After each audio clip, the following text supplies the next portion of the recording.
Deixa eu te perguntar uma coisa. Você gostaria de viver de YouTube? Fazer seu próprio horário, trabalhar de onde você quiser e principalmente gerar muita receita? Pois é, hoje é a sua chance. Mas, eu ia perguntar alguma outra coisa que a gente tava falando, você falou de Bitcoin. Inflação. Porque na real, hoje, você tem o discurso de criptomoeda, do tipo, tenham, mas você realmente tem essa coisa, tipo assim, tenha pouco. Depende também de pra quem eu tô falando. Se você senta aqui comigo, Cris, e fala o seguinte: Bruno, eu sou uma pessoa que já tem minha vida resolvida, eu tenho um bom patrimônio e não preciso dele nos próximos 5 anos. Tá bem tranquilo. E eu tenho estômago pra aguentar a volatilidade do mercado. Porque é um mercado que, quando sobe, sobe muito. E quando cai, né, ele cai demais. E o pessoal não faz as contas pra entender o que é essa queda. Porque eu já vi esse mercado cair mais de 80%. E o pessoal pensa, não, é super tranquilo, Isso em que ano? né? Isso de 2017 para 2018, que é 80%. Eu já vi cair 50% em um dia. E nessa hora, as convicções das pessoas são testadas. E é aquele negócio, o mercado muitas vezes não cai simplesmente descolado da realidade. Ele cai porque o mundo está piorando. Durante o início da pandemia, por exemplo, a bolsa caiu muito. Mas por que ela caiu muito? Porque tinha empresa fechando. Sim. Ninguém sabia como é que seria o mês seguinte, ninguém sabia o que estava acontecendo ainda. Então, tinha gente que estava demitindo funcionário, Sim. tinha empresário que não sabia para quem ia vender. Então, esse cara, ele foi obrigado a vender em um momento muito ruim do ciclo econômico para ter dinheiro em caixa.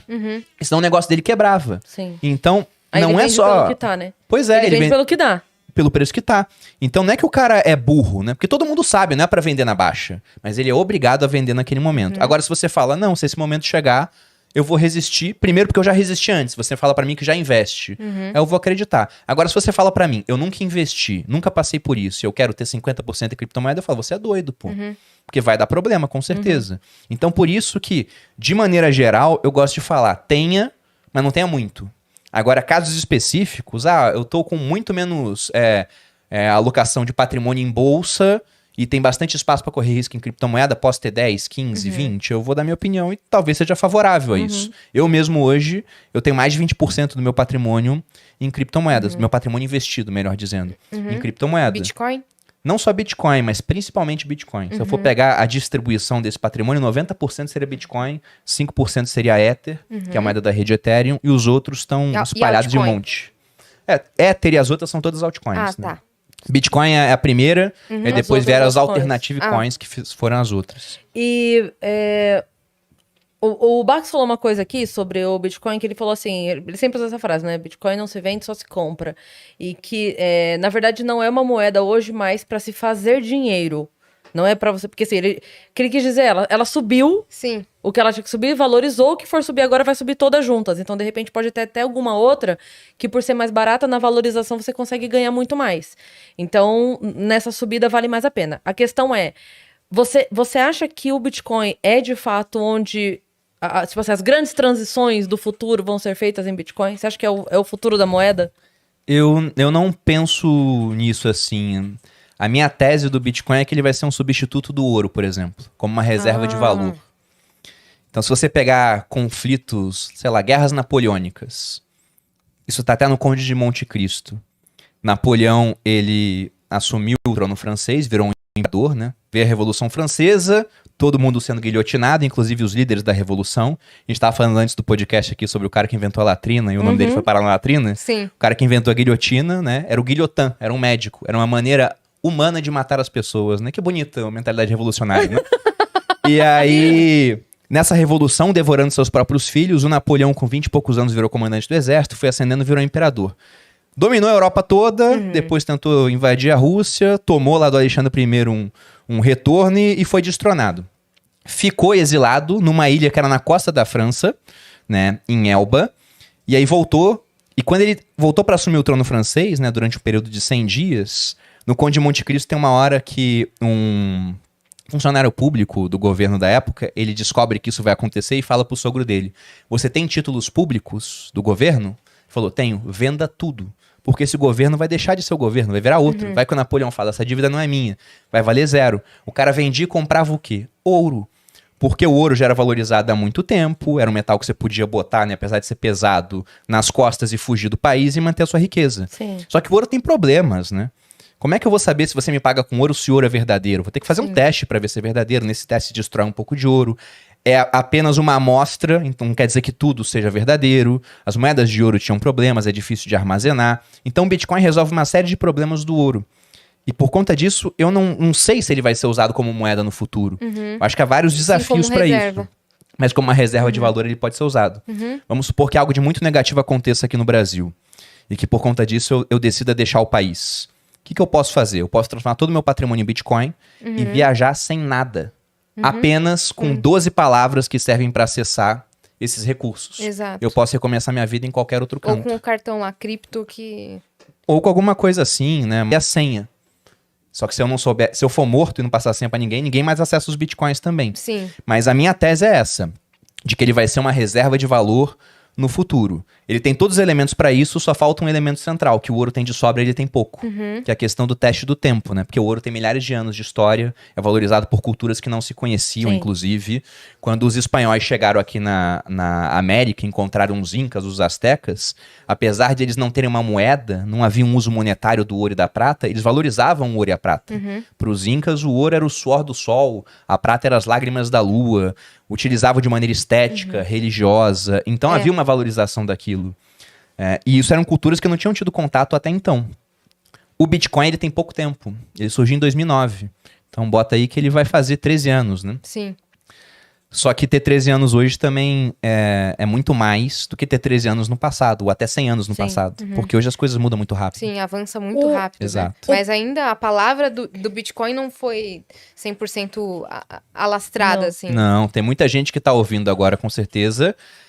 O termo Bitcoin, ele já é conhecido, mas o pessoal não sabe nem direito o que é, pô. Sim. Se eu falar com O os pessoal meus tem muito avós... receio de investir, não sabe fazer. Tem. Uma pergunta pode ser idiota até, mas como é que o preço do ouro sobe e desce? O preço mesmo. O que acontece para ele subir e descer?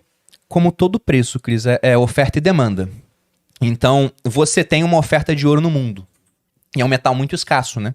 Se você for pegar, e isso é um dado do World Gold Council, né? Um conselho mundial de ouro. Todo o ouro que já foi minerado na história da humanidade, ele enche cerca de 3 piscinas olímpicas. E dessas 3 eu tenho uma, então é muito pouco que tem no mundo. Eu tô brincando, você não riu, mas eu tô brincando. Tem uma piscina olímpica. Eu A gente acreditei. não ri, não. Tá? Mas é muito pouco. É muito Depois do pouco primeiro ouro. episódio que a gente fez com vocês, a gente não riu de mais nada, meu querido. Depois, fora da hora, a gente te conta. A gente tem um meme baseado numa coisa que você falou, mesmo? né? Aham. A gente não vai te expor aqui agora. Tá Depois bom, a gente tá te bom. conta. Mas se for juntar todo o ouro, é só isso que tem. Minerado. Só que você tem muito ouro no mundo que não foi minerado ainda porque não vale a pena. No meio da África tem muito ouro, mas você tem que tirar aquele ouro de lá, levar até portos, precisa de estrada, precisa do porto. Então eles veem, pelo preço do ouro hoje, não adianta explorar aquela região. Só que para essa oferta de ouro tem uma demanda. E vamos uma nova mania onde todo mundo quer ter ouro. Ou até porque o pessoal não confia mais no papel moeda. Essa demanda cresce. Sim. Aquela oferta de ouro, ela tá crescendo, mas a nível pequeno. Então, se muita gente quer alguma coisa de oferta escassa, o preço daquilo sobe. Se o preço do ouro subir, aí vai valer a pena você começar a ver essas minas de ouro mapeadas, mas não mineradas ainda. Porque por enquanto não vale. Por enquanto não vale. Mas, então, eu perguntei isso porque, assim, a gente fez uma comparação, né? Tipo, o Bitcoin ser o novo ouro e tal. Existe algum problema técnico no fato do Bitcoin não ter lastro?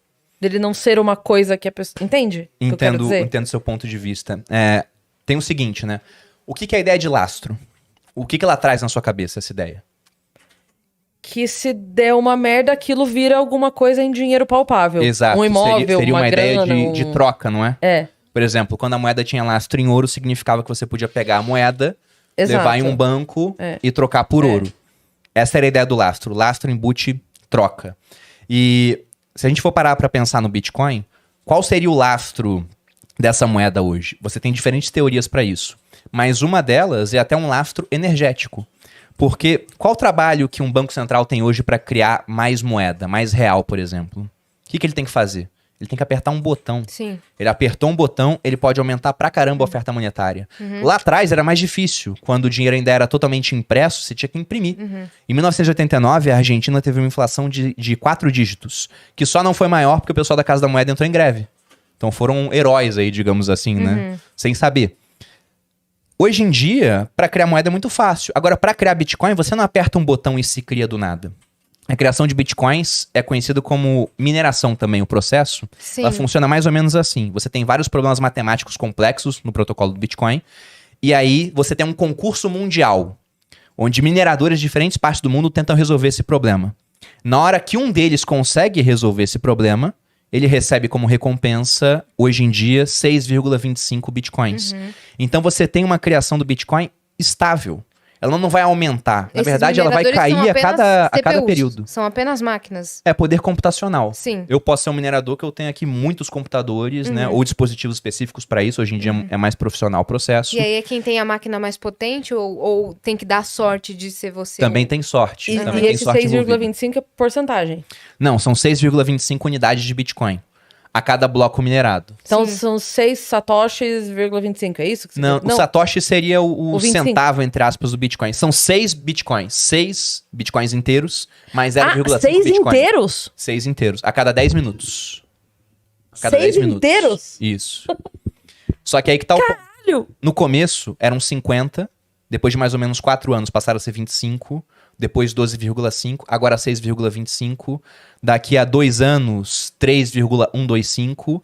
Isso vai diminuindo, quebrando pela metade. Até que, no final, segundo a previsão atual, lá por 2140, vai acabar. Serão 21 milhões de bitcoins minerados. Sim. Mas nem todos sendo transacionados. Aí, voltando para dar o exemplo do ouro. Tá. Imagina que do nada, esse Conselho Mundial de Ouro simplesmente decida que, de hoje em diante, as minas de ouro só podem minerar metade do que mineravam antes. Então você tinha uma oferta de ouro e, de repente, aquela oferta ela é quebrada pela metade. Só que a demanda ainda tá igual. O que Sim. acontece com o preço? Ele sobe. Sobe. Com o Bitcoin, isso acontece a cada 4 anos. A oferta diminui, a nova oferta de Bitcoins. E a demanda aumenta. Só que a demanda, em vez de ficar igual, Ah. ela não para de aumentar. Porque depois que você fala de Bitcoin com uma pessoa, vai levar um tempo, mas ela vai querer entender mais sobre aquilo e eventualmente vai comprar. É quase Sim. um esquema de pirâmide. Em termos de novos usuários, a gente pode falar que, pelo raciocínio, sim. Sim. Pelo raciocínio, sim. Né? Mas não tem convite, não tem essas Exato, coisas. Sim. Mas exato. vai crescendo, vai se expandindo cada vez mais. Uma pessoa passando informação para 3, essas 3 passando informação cada um para mais para 3, até que alguém bate no influenciador que fala com 10 mil, e aí o negócio vai se espalhando. Aí vai no podcast, aí conversa, Exato. aí cria um Sim. podcast, aí começa a criar conteúdo sobre. Pois é, e aí você perguntou das altcoins, né, Yas? Isso. E a Cris também. Elas devem subir mais do que o Bitcoin? Nos períodos de bonança, sim. Até porque o pessoal vê o seguinte, eu não sei qual é o preço do Bitcoin hoje, porque muda muito, né? Mas se eu fosse olhar, estaria, sei lá, 250 mil. Deve estar por isso. Pode estar caindo muito ou subindo muito agora, não sei. Estamos ao Mas vivo não aqui. tá, não tá em baixa? Tá, comparado ao ano porque passado, chegou ele a tá em baixa. 360, né? 300... Em real chegou a uns 370 mil. Tá 232 mil agora, sendo bem exato. Tá Pronto. caindo 3,44, pra ficar bem atualizado. Só que mesmo isso aqui é um valor muito alto. Sim. O cara olha pra isso e fala, meu Deus, vale 230 mil. Aí ele vê outras 16 mil moedas, sendo que algumas valem centavos. Ele olha pra aquilo e fala, é mais fácil esse negócio de centavo valer R$1 do que esse negócio de 200 mil valer 400 mil. Então ele começa a comprar essas menorzinhas. Sim. E como você tem mais demanda por essas moedas, elas acabam subindo de preço. Mas isso no período bom. É, então. No período ruim, acontece o contrário. Sim. Essas moedas, muitas delas não têm nem pé nem cabeça. Sim. Lançaram uma moeda chamada Squid há um tempo atrás, por conta da série Round 6, né? Sim. Que fora do Brasil é Squid Game. O negócio subiu, caiu a zero, do nada. Porque não tinha nada por trás. No final era Não até tem um golpe. projeto, não tem um nada. projeto. Então, quando o ciclo se inverte, o Bitcoin cai e essas caem muito mais. E aí, só para dar um exemplo numérico, né? Já falei que eu vi o Bitcoin cair 80%. Tem moeda dessas que cai 90% ou deixa de existir. Aí o pessoal pensa, nossa, mas que é um 90 é só 10% a mais do que a queda do Bitcoin. E não é 10% a mais, é 50% a mais de queda. Porque imagina que você tem R$100 e aquilo cai 80%, você tem 20%. Se você tem R$100 e cai 90%, você tem 10%. Então de 20 para 10 é uma diferença, né? Na subida de 100%, na queda de 50%. 50, pela metade. É, você viu...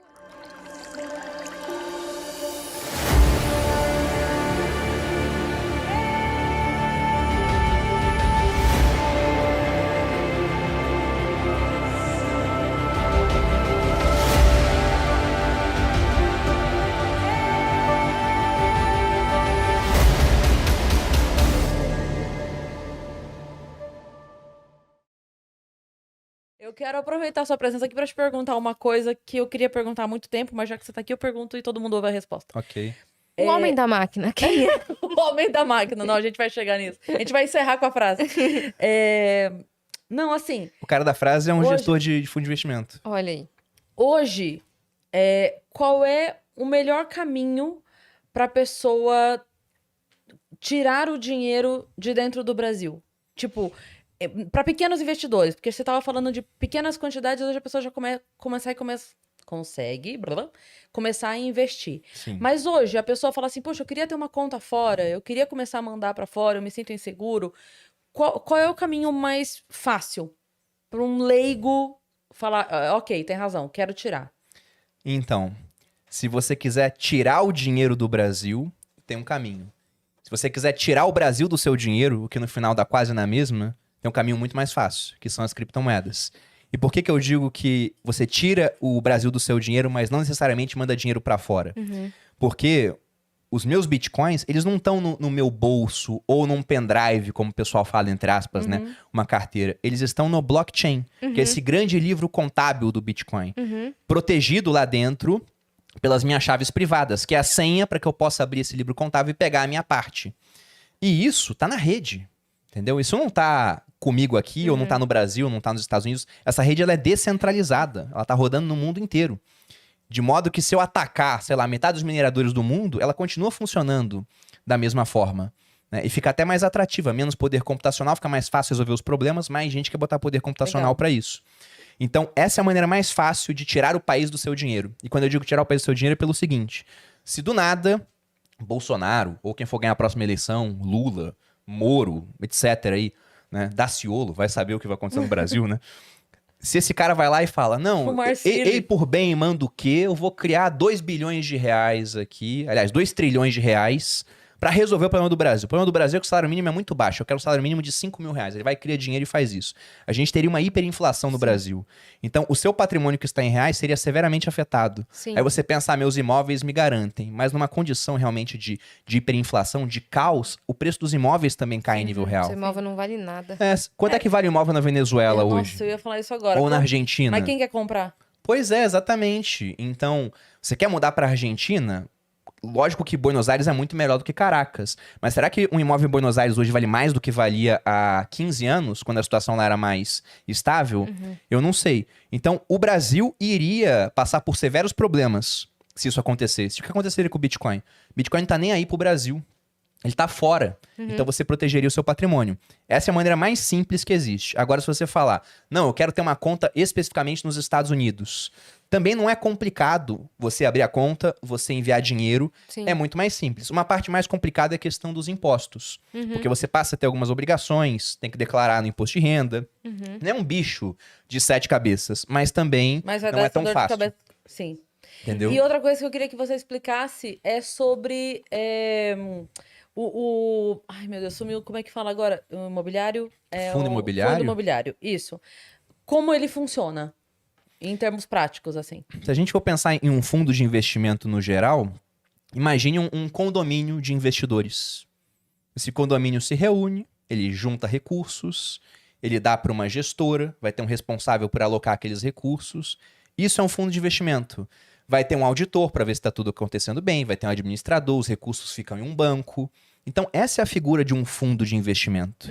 E no fundo de investimento imobiliário, que é conhecido pela sigla, né, FII, F-I-I, você tem a mesma coisa, só que voltada para a parte dos imóveis, né, ou construção ou exploração de imóveis. Só que esse fundo tem algumas características diferentes de outros fundos.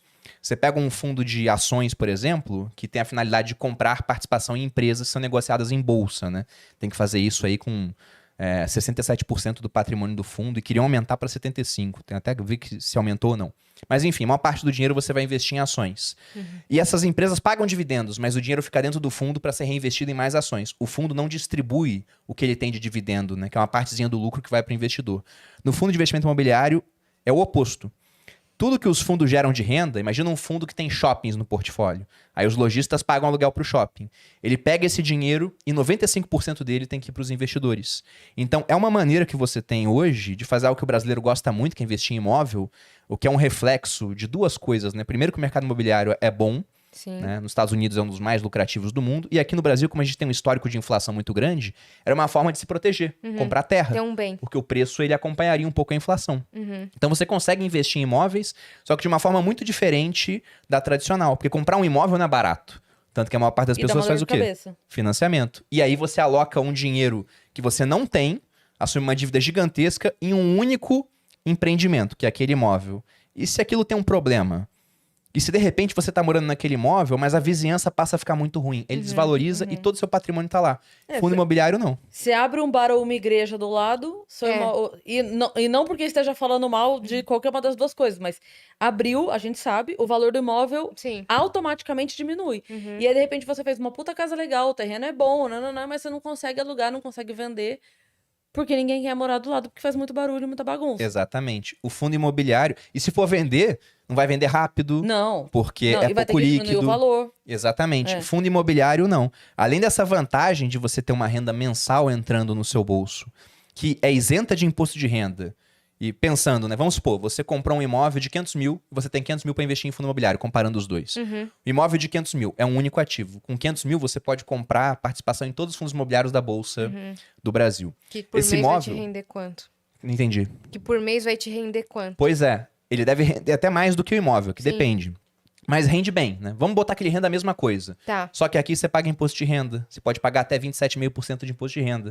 Tem o trabalho de lidar com o inquilino diretamente. É você que tem que fazer isso. Ou você contrata alguém, mas já perde mais dinheiro por conta disso. Aqui você ganha o dinheiro isento de imposto de renda e você em si só tem o trabalho de entender se você vai continuar sendo dono daqueles imóveis ou se vale a pena vender alguns para comprar outros. Sim. Então todo o trabalho é terceirizado, você consegue diversificar o seu patrimônio e consegue ser dono de tipos de imóveis que pessoas comuns não conseguem.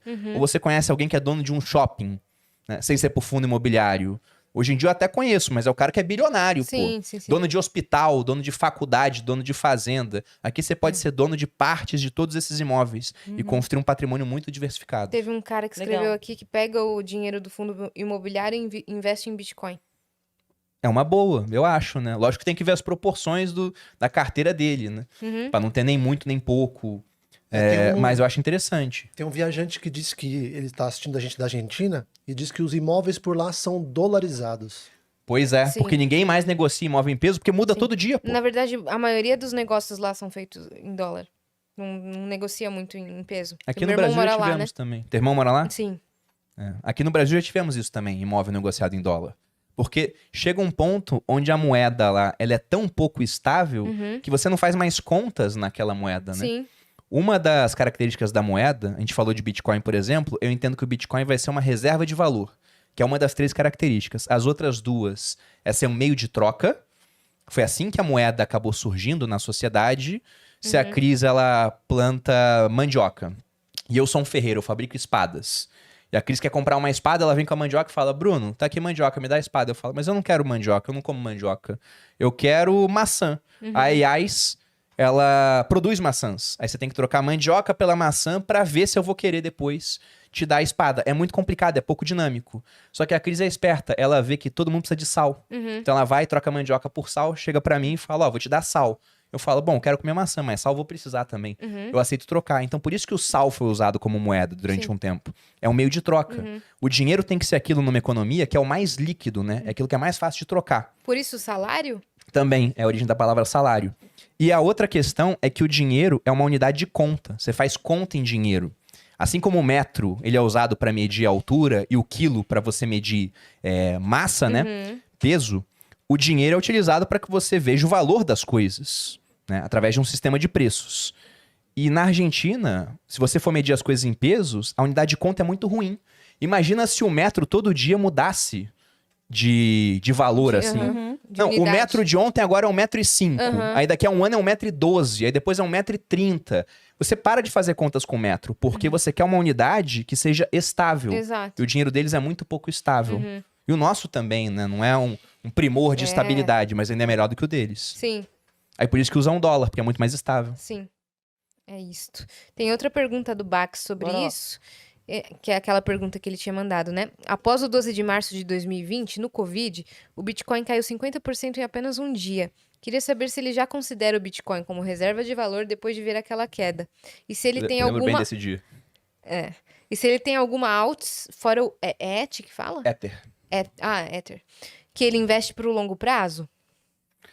Você tem alguma alts? Começando até por essa última, qual seria o conceito de longo prazo? Né? Se eu for pensar em longo prazo como mais de 5 anos, eu só confio no Bitcoin e no Ether. Nenhuma outra eu confio para mais de 5 anos como um bom investimento. Agora, sobre esse dia, lá em 2020, quando o Bitcoin caiu 50%, por isso que eu digo que testes são feitos nesses momentos de volatilidade. Sim. Eu já tinha feito, acho que 9 turmas do meu curso do Viver de Renda. E desde a turma 1, que eu lancei em 2017, eu falava de Bitcoin.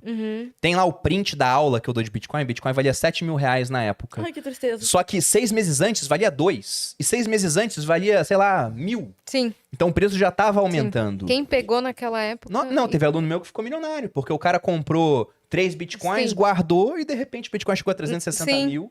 Aí o cara vai e realiza um pouco, né? Se não realizou, ele não tá mais milionário agora. Sim. Mas daqui a um tempo, ele vai estar milionário em reais por conta Sim. do Bitcoin. Você- Só que naquele dia... Diga aí. Só pra falar disso, você acredita na questão de realizar pelo menos o que você colocou de início?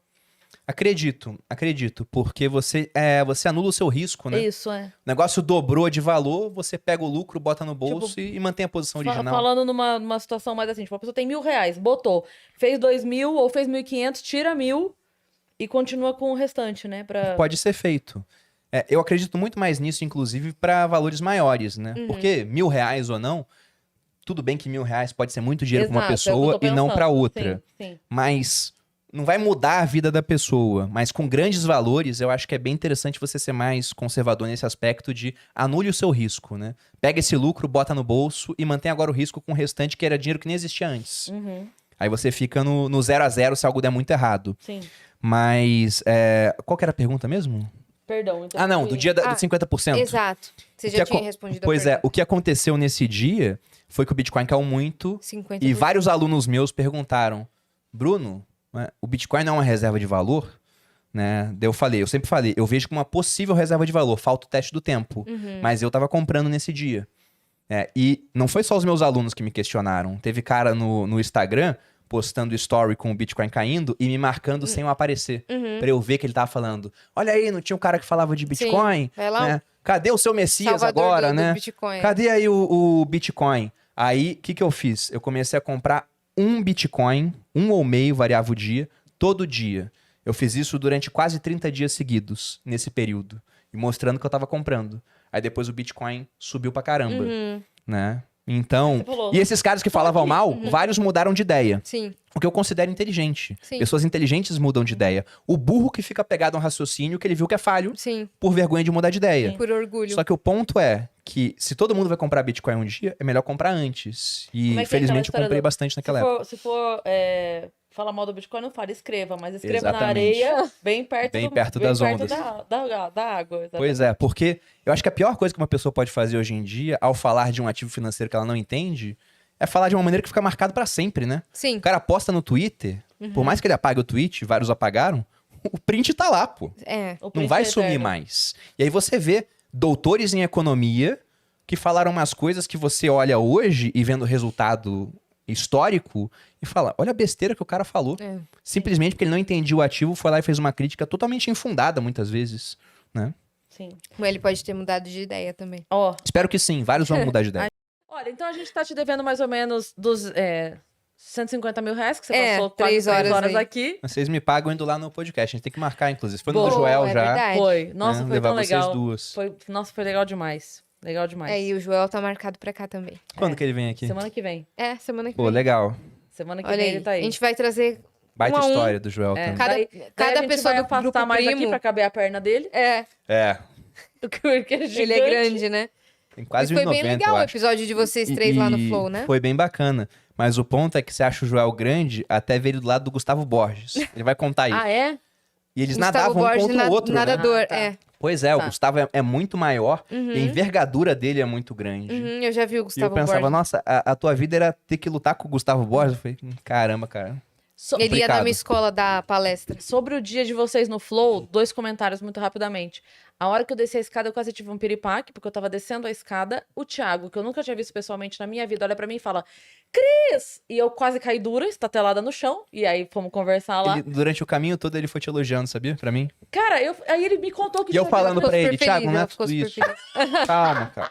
Calma, cara, relaxa aí, relaxa aí. Abaixa a bola. Mas eu fiquei muito, muito feliz. Sim. E o outro comentário que eu ia fazer... Calma. Ah, sim. Eu corri pra casa e fui assistir. Postei a foto com os meus fãs. Postei eu e 3 fãs. Mas eu corri pra casa pra assistir. E apesar de eu ser muito fã de vocês 3, muito mesmo, eu não gostei do episódio, sabia? Sério? É. Não por vocês. Eu amei. Mas é porque eu ficava o tempo todo com pena de estar... Eu também assisti. Eu Um fiquei... falava e o outro não falava? Exato. Seria isso? Eu também senti a mesma coisa. A minha cabeça era assim: tem 2 horas de Bruno, 2 horas de Joel, 2 horas de Thiago. E eu queria 2 horas de Sim. cada um. Seria mais aproveitado se Eu não tivesse queria 40 individual. minutos de Se fosse cada um. sozinho. É.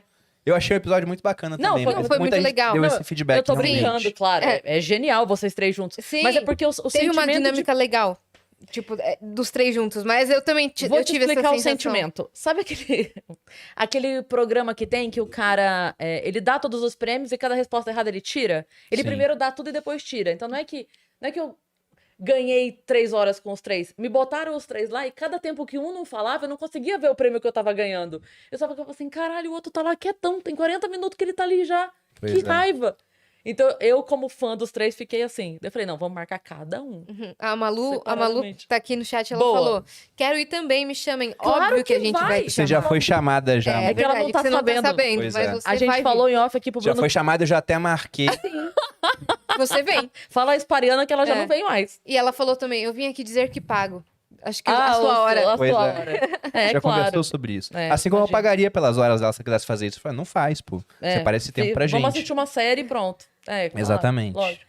Muito isso. legal, e, Bruno. E se eu tivesse, pagaria os 2. Fala, vamos jantar, tá aqui. Paga os 2 pra jantar. Existem esses casos, né? Que as pessoas pagam as horas das outras. Existe. Inclusive, é uma profissão muito antiga, diga-se de passagem. Não é. Mas não é a mais antiga. Eu discordo de ser a mais antiga. Porque vendedor é mais antigo? Não, porque se alguém pagava essa profissão, alguém já tava ganhando dinheiro com outra Talvez coisa. até assim. Não, vira um negócio. Vira um negócio de quem Eita. veio primeiro, o ovo ou a galinha, É, né? Mas de fato, exatamente. faz sentido. Faz Faz sentido. sentido. Exatamente, exatamente.